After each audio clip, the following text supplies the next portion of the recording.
Let's begin by dissipating the residual energy from the controller by removing the batteries and holding the power button down for 10 seconds.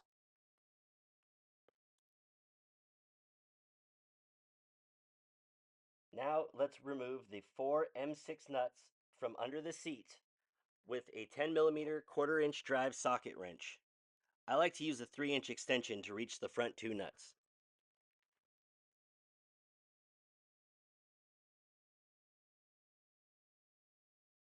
With the seat off the bike, attach the seat to the seat riser with the 4 M6 nuts that secured it to the bike before.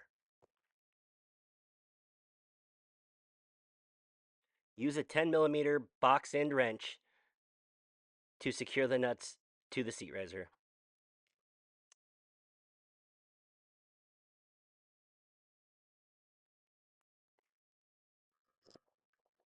Using the hardware provided, as well as the 25mm risers, attach the riser and the seat to the bike.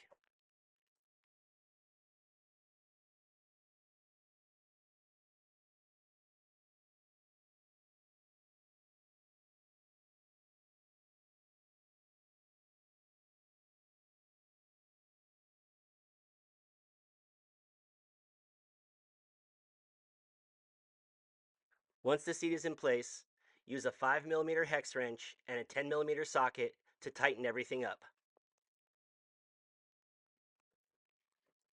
Repeat with each one of the bolts for each one of the holes that the seat mounts to on the bicycle frame.